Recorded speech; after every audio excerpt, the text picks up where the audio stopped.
Today I'm going to be talking about why the languages you speak controls your reality. Now the first thing is, if you are ever manifesting something, you are writing it down on a piece of paper. You hear about the 369 method where people take their notebook and then write things 3, 6, and 9 times to have it happen in reality. This is a form of manifestation. It's definitely not the strongest form of manifestation, but this is a form. And so when we take a look at the deeper factors, as in the language itself, we need to understand the fact that English has only been around doesn't even cross before Christ.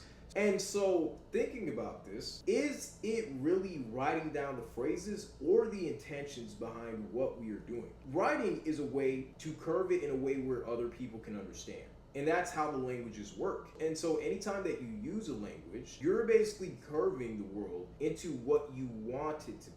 And so before English, we had languages with a lot less words than we do right now, because I think the English language has around 600,000 words.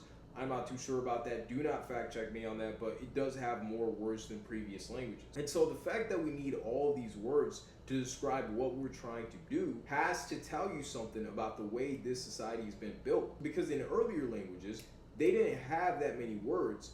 And you saw these people building complicated structures, ancient Samaria, Egypt. And so how come we have more words now than them before, but then we can't do stuff like that? Think about it. You have to look at a language as your processing power.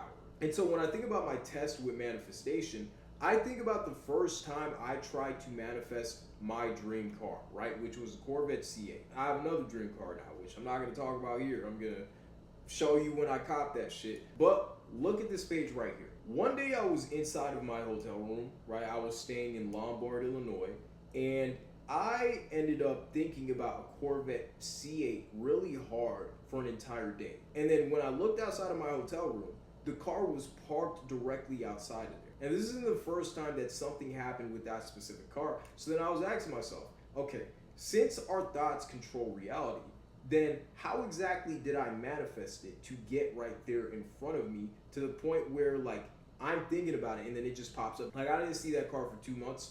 So it's like right there and then in a day?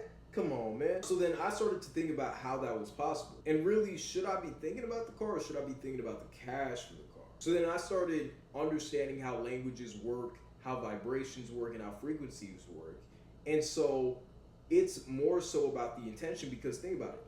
I was thinking about that car over and over again. So that car showed itself to me. So then I started testing it out with money, right? And I started thinking about money for around 3 hours straight, like nonstop, just thinking about money in my head, like the word. And then when I went to the gym that same day, it was Planet Fitness. This guy offered me $20 to jump on a certain platform at the gym. That was just out of nowhere. So then from that point, I started understanding that my thoughts controlled my reality in full. Like it's not slight control, it's full control, because once is crazy, twice is absurd. You think about something and it pops up the same day, you have control over reality. And so I was like, okay, maybe I need to learn how to think, right? Because if that is the case and our thoughts are really controlling reality, then maybe let's not even think about money then. Let's think about what makes money.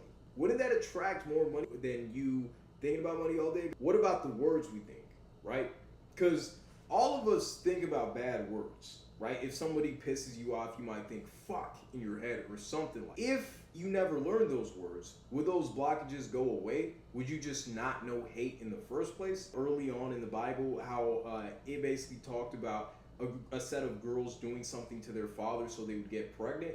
And I said, why would you teach a kid that and have that floating around in their head if you wanted them to be sinless? That doesn't make any sense to me. So then we have even larger concepts, like what's going on the other side of the world. Us as a people didn't really care about those situations until those people started speaking English to tell us what happened. If you found out people in the Congo mines were having something happen to them and they couldn't speak and say, this is happening, this has happened, that is happening, like they were saying it in their language, you would subconsciously have less empathy because you couldn't understand them. So the fact that these people can portray what they're actually trying to get out to you like that should mean that the way you actually manifest the reality around you is by thinking about a specific word. or a specific set of words. I started looking into more stuff like Hebrew, especially Hebrew and Aramaic. You guys got to learn both of those. That's game right there. And so I started looking at what this means to someone in another language, and then I started realizing why we are always at war with other people who speak different languages than us. When you look at www equals vav vav vav in Hebrew, that is equivalent to 6 in Hebrew gematria. So then when you actually put it together, www equals 666. So the Jews are reading our websites as starting off with 666, and we're just reading it as normal English. And most people who've read the Bible know about the mark of the beast prophecy and how 666 is the number of the beast. So then we're using the internet every single day, which I don't plan on stopping, right? I like using the internet. I like watching videos and stuff. Like, who doesn't? But at the end of the day, like, it's there, right? It's there. It's not something that's a conspiracy theory. That's literally how they translate it to their language, because they use numbers to identify their language. So then when you actually think about it, we sort of have the ability to create the world around us, because if we can bring something to us, then that means we could just craft something in our heads and then make it appear around us. The law of attraction works on how you process things, what specifications you add to give it details. Because let's say this, if I said a Corvette, maybe a Z06 would have popped up. Who knows? But since I said Corvette C8 inside of my head, that exact car popped up. So maybe we need to be more specific with our manifestations. That's all I got for y'all today. Let me know if it's game. Anyways, I got my Discord, Instagram, TikTok, link in bio, and I will catch you guys in the next one. Deuces.